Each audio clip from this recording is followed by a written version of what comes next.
Hola, buenas noches. Mi nombre es Christopher Santiago. Soy miembro de la comunidad Día Cero y en el día de hoy estaré presentando el seminario sobre el pensamiento lógico en el desarrollo de software. Este seminario nos servirá tanto para los seminarios futuros como pues en el desarrollo de sistemas en general, y estaremos en un inicio hablando no solo del pensamiento sino del razonamiento, y ahorita vamos a ver las diferencias para pues entrar más a detalle de cómo es que podemos utilizar todo este pensamiento lógico o razonamiento lógico, que sería el término correcto, en el desarrollo de software. Entonces, primeramente voy a comenzar con una introducción comentando que bueno, el pensamiento lógico o razonamiento lógico es un pilar fundamental para no solo el desarrollo de software, sino muchos de los procesos que realizamos tanto en informática como en la programación.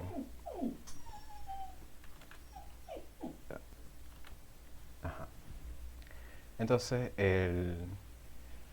el pensamiento lógico pues se puede aplicar tanto desde sistemas muy simples hasta sistemas muy complejos.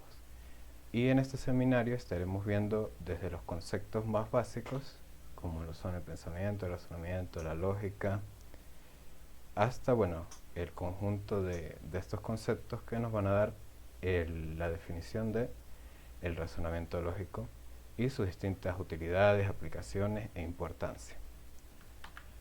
Entonces, para comenzar, primero debemos entender qué es el pensamiento y qué es el razonamiento. Parecen conceptos, bueno, realmente son conceptos bastante similares, solo que se aplican de distintas formas. Entonces, el pensamiento es una actividad mental de pensar. Es un proceso consciente que realizamos y en esencia es la capacidad de formar ideas y de representar la realidad en nuestra mente.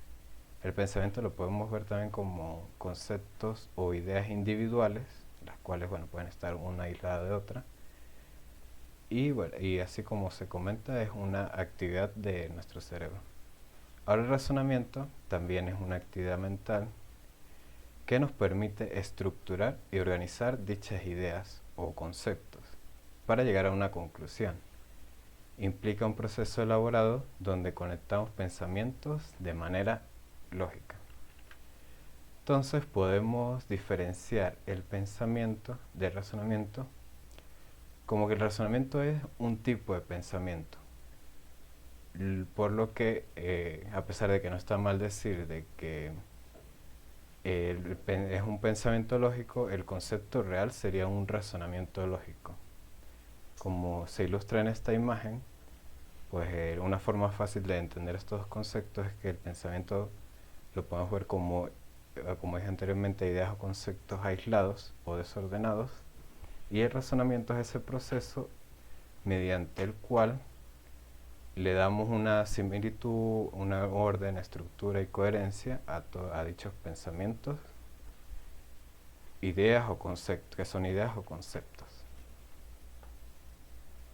Ahora, una vez definidos estos dos conceptos y sus diferencias, el siguiente concepto que vamos a ver es qué es la lógica.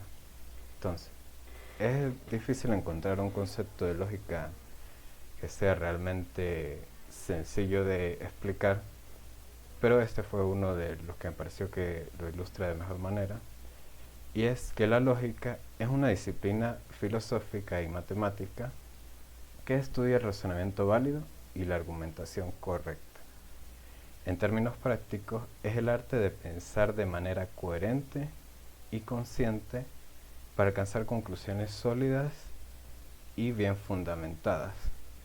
De hecho, bueno, la lógica es toda una ciencia y una disciplina, y tiene muchas vertientes y se ha aplicado de muchas formas, y es un proceso que no es que nos lo enseñen como tal, sino que es algo que vamos desarrollando conforme vamos adquiriendo más conocimientos y vamos creciendo como seres humanos. La lógica tiene podemos mencionar algunos puntos claves. Como que la lógica es el estudio del razonamiento. Ya vemos que el razonamiento pues es buscarle dar orden, coherencia y buscar similitudes entre los pensamientos.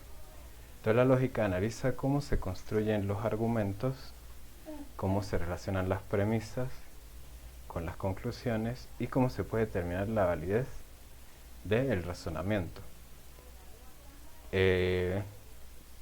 Cuando estamos aplicando razonamiento y estamos aplicando la lógica, buscamos formar argumentos válidos, y estos se conforman de las premisas. Las premisas las podemos ver como conceptos individuales, los cuales, si los estructuramos de una forma coherente, pues podemos llegar a una conclusión. Otro punto clave es la identificación de argumentos válidos. Uno de los propósitos centrales de la lógica es proporcionar herramientas para evaluar si un argumento es sólido y si sus conclusiones se derivan necesariamente de sus premisas. Eso es importante porque si llegamos a una conclusión que no se ha derivado de ninguna de las premisas propuestas, pues no podemos llegar a una conclusión válida. Sería un razonamiento incoherente. Tenemos dos tipos de lógicas principalmente, los cuales son la lógica formal, o también denominada la lógica científica, que se centra en la estructura de los argumentos utilizando símbolos y reglas para analizar su validez. Es decir, pues aplicando métodos más de definir estructuras, de organizar, de formar tal vez relaciones y plasmarlo todo más en, digámoslo, en papel o tal vez de una forma visual. Es algo que tenemos muy esquematizado. En cambio está la lógica informal, o también conocida lógica natural, que se ocupa del análisis de argumentos en el lenguaje cotidiano, presentando atención a factores como la relevancia, la claridad y las falacias. También esta lógica pues, se suele encontrar por algunos ejemplos como lo pueden ser el aprender a tocar un instrumento, o personas que tienen facilidades para tocar un instrumento. Entonces están aplicando una lógica, pero que no necesariamente está esquematizada y tiene toda una ciencia detrás, a pesar de que, bueno, por ejemplo, la música lleva su estructura y tiene sus reglas, pero es un proceso más natural y no está tan formal. Y otro punto clave es que la lógica tiene numerosas aplicaciones. Entre ellas tenemos, como ya mencionamos, en la matemática, en la filosofía, y gracias a estas dos principalmente, pues lo hemos podido llevar a la informática o a las ciencias de la computación. También, bueno, en el derecho. Aquí, bueno, investigando sobre la lógica, me acordé de un concepto que solemos ver en programación o cuando estamos aprendiendo a programar, el cual son los operadores lógicos. Los operadores lógicos en la programación es un concepto que está estrechamente relacionado con la lógica. De hecho, los operadores lógicos son una aplicación directa de los principios de la lógica booleana. Ahora, la lógica booleana proviene del álgebra booleana, que fue introducida por primera vez por el matemático George Boole en su primer libro de Mathematical Analysis of Logic. Entonces, en programación, estos operadores son fundamentales para controlar el flujo de ejecución, tomar decisiones basadas en condiciones y construir expresiones booleanas que determinan el comportamiento del software. son la base de la lógica condicional, permitiendo que los programas reaccionen de manera inteligente, bueno, inteligente entre comillas, a diferentes situaciones. Eso porque, bueno, un programa bueno, la inteligencia es un término que abarca mucho más que simples decisiones de sí y no. Estoy profundizando, bueno, no profundizando mucho, pero tocando un poco más el tema.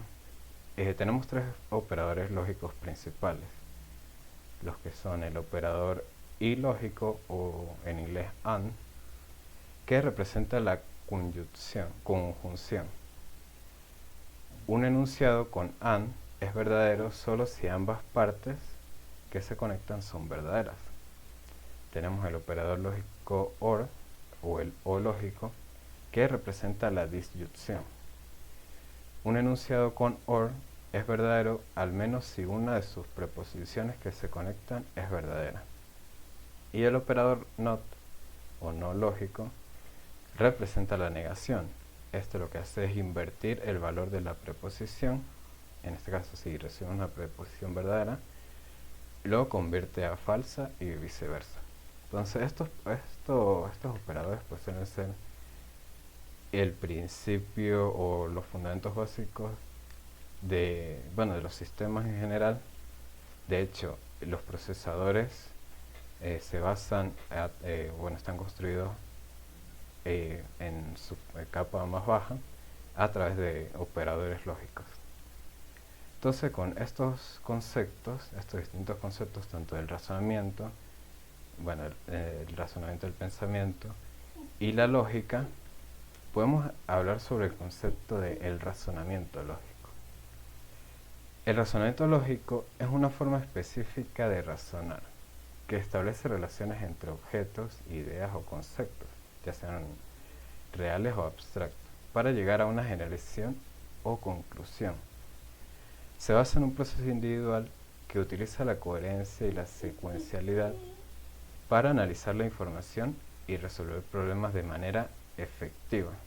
Entonces, en otras palabras, podemos decir que el razonamiento lógico busca traer todos esos conceptos, ideas o objetos, tanto reales o abstractos, y relacionarlos de tal manera que podamos llegar a conclusiones.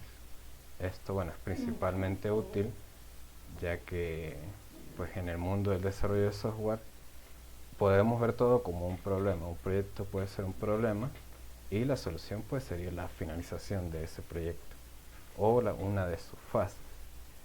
Y ese sería un problema complejo que se puede subdividir en problemas más pequeños, que los podemos ver como las distintas etapas de ese desarrollo, y así sucesivamente para poder llegar a cumplir todo ese flujo de desarrollo. Pero eso lo vamos a ver ahorita más adelante.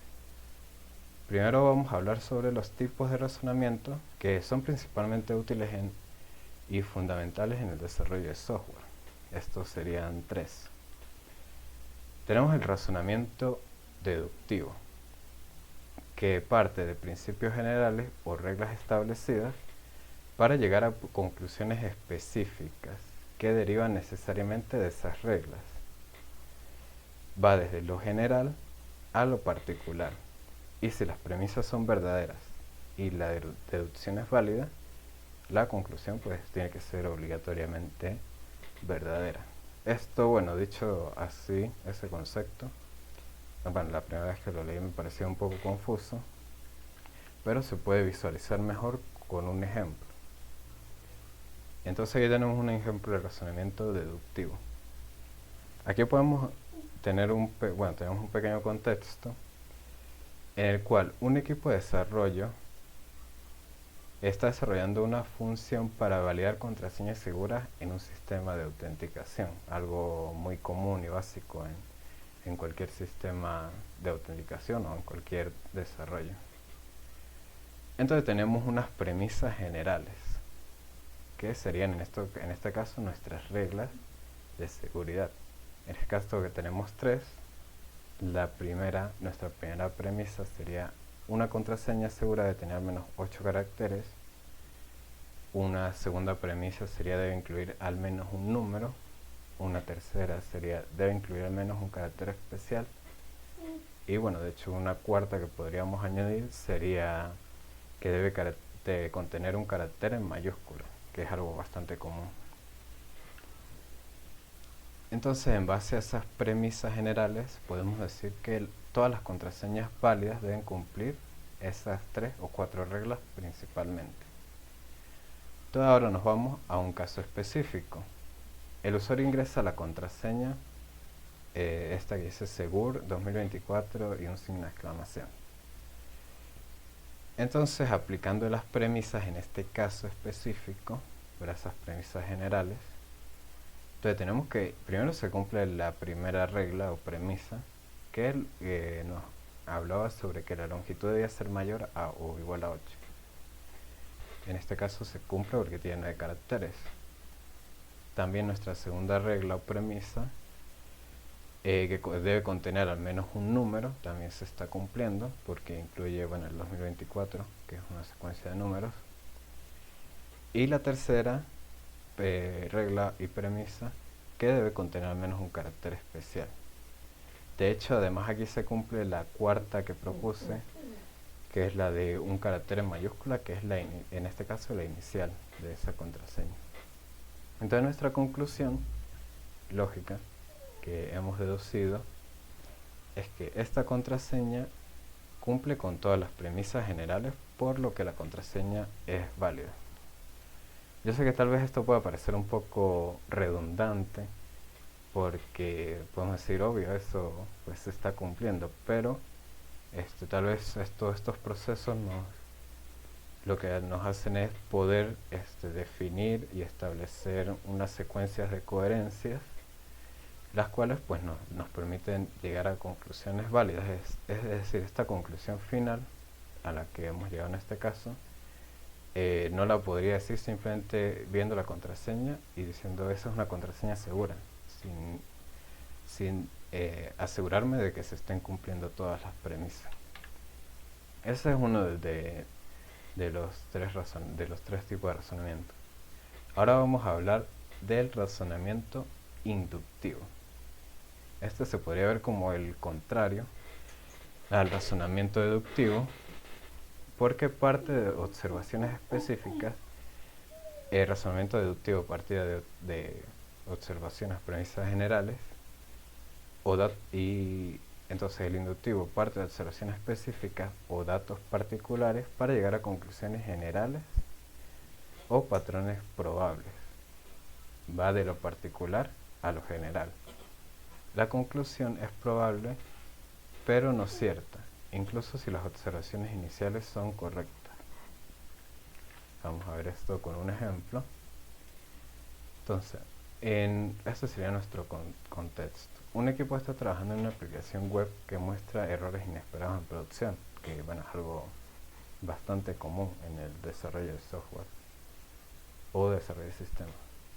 Y los usuarios reportan que al intentar de guardar datos en un formulario, las aplicaciones a veces muestra un mensaje de error interno del servidor. Entonces, aquí no hay una causa clara inicialmente, pero se recopilan los datos de los casos específicos. Entonces, el primer caso que tenemos es que el error ocurre cuando el servidor está bajo alta carga. Este es uno de los casos que nos reproduce ese error. El segundo caso es que el error aparece después de actualizar un componente de la base de datos. Entonces tenemos otro caso que reproduce nuestro error inicial. Y un tercer caso es que el error es más frecuente en navegadores antiguos. Entonces con estos tres casos logramos reproducir este error inicial.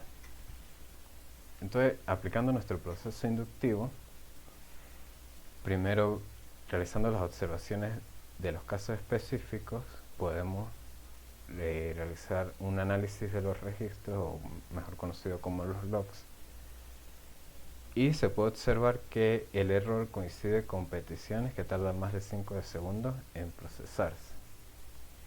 También en pruebas locales, al simular alta carga del servidor, el error se reproduce. Y algunas consultas a la base de datos fallan cuando hay conexiones simultáneas. Es decir, aquí el proceso que estamos realizando es ir más a detalle, es un proceso de debug en el que vamos analizando distintas características de nuestro desarrollo, utilizando distintas herramientas para ver esos casos específicos. Otro proceso es la identificación de patrones comunes, en el que identificamos que los fallos están ligados a tiempos de respuestas largos, que sería el primer caso que vimos en las observaciones. En segundo lugar, la base de datos no maneja adecuadamente las transacciones concurrentes, que fue lo que observamos en el segundo punto. Y el frontend no gestiona correctamente los timeouts en navegadores antiguos. Esto puede ser ya una falla del framework que se esté utilizando. Entonces, nuestro tercer punto en nuestro proceso inductivo es la formulación de una hipótesis general inductiva. Entonces podemos decir, esta sería nuestra hipótesis general, que el error ocurre cuando el servidor no maneja adecuadamente las solicitudes bajo alta concurrencia, lo que provoca timeouts, fuera desconexiones, no controlados en el cliente, que hace referencia al sitio web o al usuario al que está ingresando. Entonces, como podemos observar, en el razonamiento inductivo, pues hemos realizado un proceso de ir específicamente a cada uno de las herramientas o pruebas que hemos podido realizar, teniendo en cuenta ya que teníamos una forma de replicar o reproducir el error, y pues atacar directamente los puntos más probables, o haciendo las revisiones para encontrar esos puntos que nos van a dar nuestra hipótesis general. Ahora, el tercer razonamiento es el razonamiento abductivo, el cual parte de una observación o un hecho sorprendente y busca la mejor explicación posible para ese hecho. Es decir, infiere la mejor explicación. Se generan hipótesis para explicar lo observado y se elige la más plausible. En este caso, nuestro ejemplo sería que el usuario informa de que la aplicación se bloquea ocasionalmente al intentar guardar un archivo grande. Y el escenario también nos muestra que no hay mensajes de error coherentes ni pasos claros para reproducir el problema.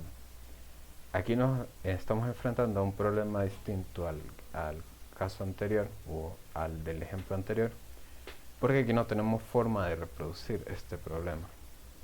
Entonces aquí nosotros lo que podemos plantear, como nos dice la definición de este razonamiento, es una serie de hipótesis que creamos que pueden ser probables y después trabajar en base a esas hipótesis. Entonces primero empezamos con la observación.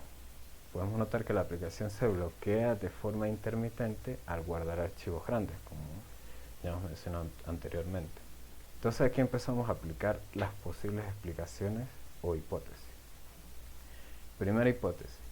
Podría haber una fuga de memoria que se acumule al procesar archivos grandes, lo que provoca el bloqueo. Esa es nuestra primera hipótesis. La segunda hipótesis, podría haber un problema de sincronización de subprocesos al escribir el archivo en el disco, lo que provoca la condición de carrera. Y la tercera hipótesis, podría haber un problema con el controlador del sistema de archivos al manejar archivos muy grandes, lo que provoca el bloqueo. De hecho, este escenario se me hizo bastante similar a un problema que tuve, aquí ya hablando un poco más de mi experiencia personal, trabajando con lo que son la creación de APIs. Resulta que en algún punto de los distintos desarrollos en los que he trabajado, pues notamos de que un poco por falta de conocimiento, notamos que cuando pasamos una gran cantidad de información al API, o realizamos una petición con una gran cantidad de información, unos más de 50 megabytes, nos daba error, nos decía que no se podía procesar la solicitud. Y luego, realizando una investigación, en este caso estamos aplicando un razonamiento inductivo, ahora que lo estoy analizando, ya que sabíamos cómo reproducir el problema y lo que hacíamos era realizar observaciones de los logs y identificando dónde se encontraba la falla exactamente. En ese momento nos dimos cuenta de que era una limitación del mismo sistema que podíamos ajustar. El sistema que estábamos usando o el framework estaba limitado a que no fueran peticiones mayor de 1 megabyte. Entonces, ajustando esos parámetros logramos encontrar una solución. Pero ahí se puede notar cómo cómo he podido aplicar estos razonamientos en problemas reales. Que todos estos ejemplos que estoy mencionando son casos bastante reales. Y continuando aquí con el razonamiento aductivo, pues entonces tenemos estas tres hipótesis que han surgido de nuestra observación inicial. Y continuando pues con el razonamiento, el siguiente paso sería seleccionar la explicación más probable o la que consideremos que pueda ser más certera. En este caso, es un poco de experiencia y un poco de conocer bien más a profundidad lo que es el desarrollo o el sistema en el que estás trabajando. Pero en este caso el desarrollador considera la hipótesis 1 como la más probable, ya que los problemas de fuga de memoria son comunes en aplicaciones que manejan gran cantidad de datos. Aquí en este ejemplo se ha tomado la decisión de usar la hipótesis o de estudiar la hipótesis número 1. Entonces aquí es cuando empieza el proceso de pruebas y de depuración. El desarrollador utiliza herramientas de creación de perfiles de memoria para controlar el uso de memoria de la aplicación al guardar grandes cantidades o archivos de gran tamaño.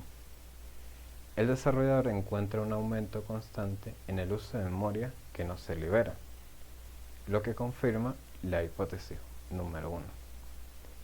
Entonces, en este caso en particular, en este ejemplo en particular, pues la hipótesis número 1 pues resultó ser el problema, y a partir de eso se logra encontrar la solución. Muchas veces pues suele pasar de que hay más razones detrás, y para llegar también a este tipo de conclusiones pues también hay que tener un dominio alto o no muy avanzado, pero un dominio lo suficientemente avanzado como para poder llegar a estos tipos de razonamiento. Y pues nuestro último paso sería la solución, que el desarrollador identifica y corrige la fuga de memoria en el código de la aplicación. Ahora, leyendo un poco sobre lo que era el razonamiento lógico y sus distintas aplicaciones, pues me acordé de lo que es el juego de la vida. El juego de la vida no es un juego como lo menciona su título, sino que es un autómata celular, que es un concepto que lo podemos definir como una simulación, entre comillas, y este fue creado por el matemático John Conway. Que AP es una simulación que con unas reglas lógicas muy sencillas permite generar patrones y comportamientos sorprendentes. En el juego de la vida tenemos las siguientes reglas lógicas. La primera habla sobre que cualquier célula viva con menos de 2 vecinas vivas muere por soledad. La segunda regla menciona cualquier célula viva con 2 o 3 vecinas vivas sobrevive a la siguiente generación, es decir, se mantiene. la tercera regla, cualquier célula viva con más de 3 vecinas vivas muere por sobrepoblación. Y la cuarta y última regla es que cualquier célula muerta con exactamente 3 vecinas vivas se convierte en una célula viva o revive. Bueno, en este caso lo definen como una reproducción. Entonces aquí podemos visualizar algunas ilustraciones. En el lado izquierdo se puede ver un patrón, el cual siguiendo estas reglas lógicas pues logra una secuencia, y de hecho esto es como una ejemplificación simple.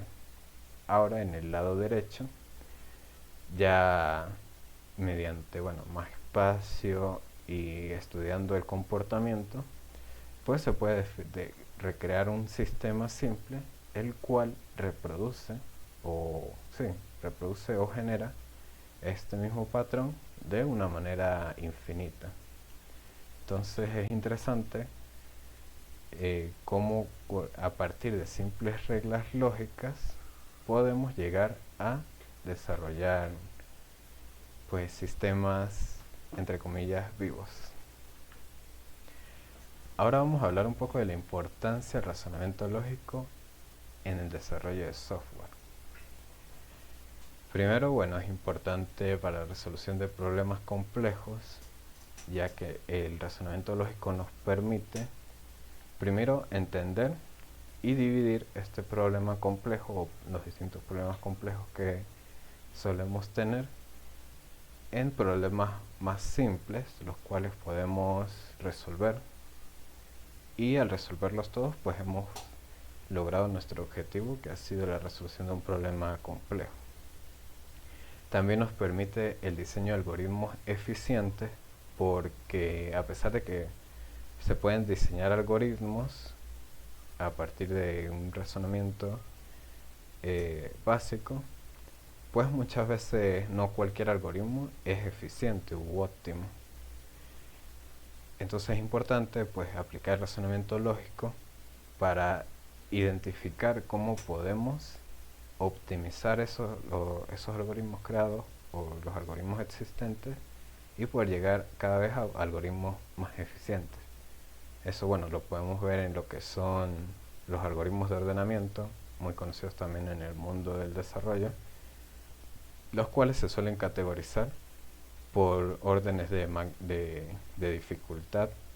Entonces podemos ver que hay algunos algoritmos que son menos eficientes y otros que son más eficientes, y todos pues están solucionando el mismo problema en realidad, que es ordenar una serie de información o de datos. También tenemos el razonamiento lógico, también nos sirve para una depuración efectiva, como hemos podido analizar en los ejemplos anteriores de los tipos de razonamiento. Pues hemos notado que aplicando el razonamiento lógico podemos tener una visión más clara de cómo realizar una depuración correcta para encontrar los errores que puedan contener nuestros desarrollos.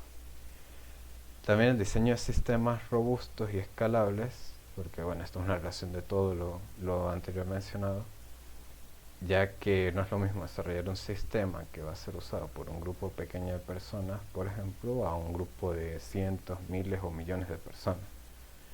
Entonces, aplicando el razonamiento lógico, podemos identificar cuáles son esas partes o esas fases del desarrollo en las que debemos mejorar para prever a un futuro todos estos tipos de comportamientos o de limitaciones que puede tener nuestro sistema.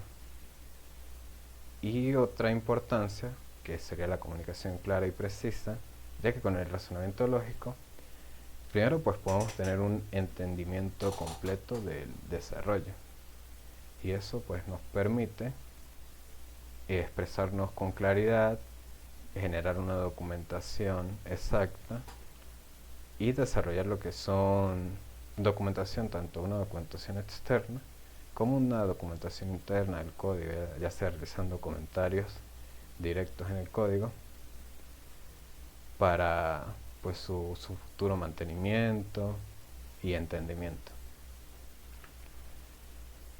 Ahora, pues, o dónde aplicamos la lógica en cada etapa del desarrollo? Yo, pensándolo detenidamente, me di cuenta que realmente el razonamiento lógico, pues lo terminamos aplicando en todas las etapas del desarrollo realmente. Como por ejemplo en el análisis de requisitos, que es una etapa previa al desarrollo, pero es donde, pues analizando los distintos requerimientos, necesidades y problemas a resolver, pues logramos identificar cuáles son las funciones o cualidades que van a tener nuestro sistema para cumplir con esas necesidades, esos requerimientos o esos problemas. En base a este análisis, este previo análisis, empezamos con lo que es el diseño de la arquitectura, que no es más que aplicar el razonamiento lógico para poder identificar qué herramientas utilizar, cómo estructurarlas de tal manera de que se comuniquen entre sí y que tengan una relación coherente y todo esté acorde a los requisitos o análisis de requisitos previos que hemos realizado. Todo esto suele ser una cadena.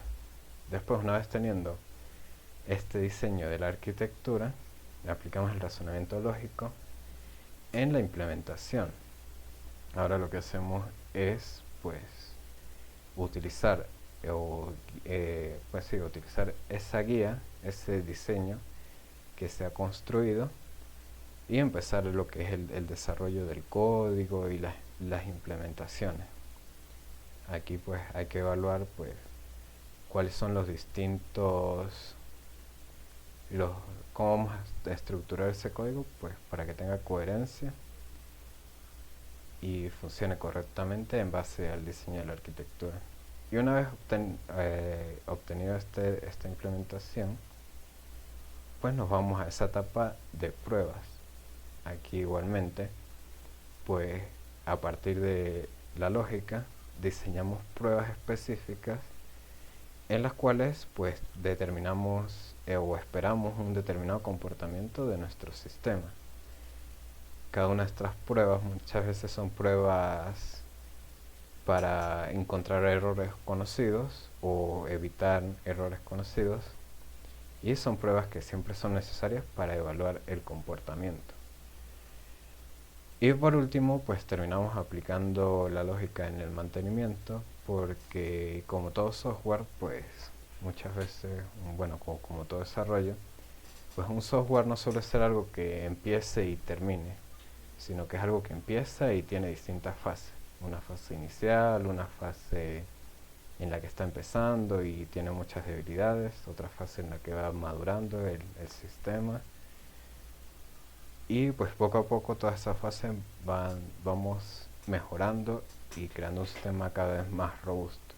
Lo importante es que lo ideal es que desde un principio se realice un razonamiento lógico correcto para que a futuro pues evitemos mayores problemas, tal vez con comportamientos que no habíamos preveído en lo que era el diseño de la arquitectura. Entonces, para concluir, podemos mencionar que el razonamiento lógico es fundamental en el desarrollo de software. De hecho, no existiría un desarrollo de software sin un razonamiento lógico. El razonamiento lógico pues nos permite resolver problemas complejos, diseñar algoritmos eficientes, depurar eficazmente, crear sistemas robustos y comunicarnos claramente, como vimos anteriormente. Y pues hemos notado que existen distintos tipos de razonamiento, los cuales los podemos aplicar en las distintas etapas de nuestro desarrollo. Como hemos podido notar, tal vez todos estos conceptos que he mencionado, muy seguramente todos nosotros los hemos aplicado de una forma empírica, y pues siempre es bueno conocer los conceptos exactos de cada uno en este caso, de estos razonamientos. Muchas veces pues porque el razonamiento lógico no es algo que se enseñe como tal, como que mira, haz esta tarea y ya vas a ver qué es razonamiento lógico, sino que es un proceso que va desarrollando el ser humano a través de su crecimiento.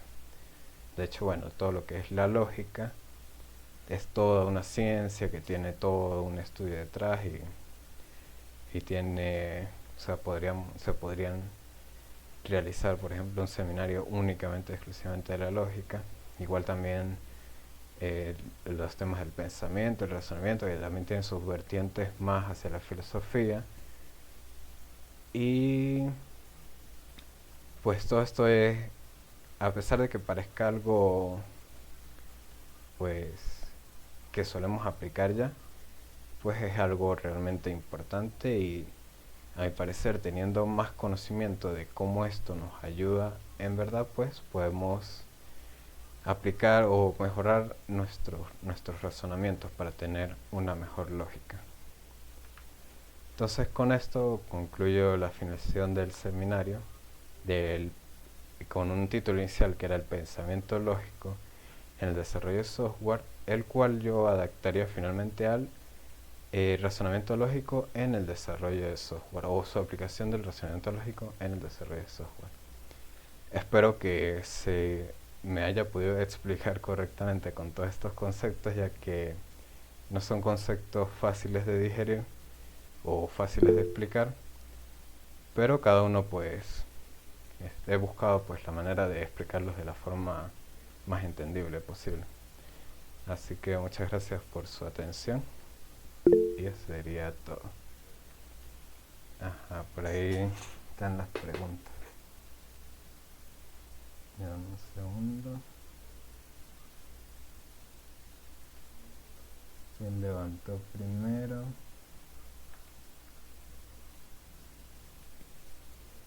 Quería reaccionar. Ah, ok. Bueno, eso sería todo. No sé si tienen alguna duda, pregunta o quisieran comentar algo al respecto.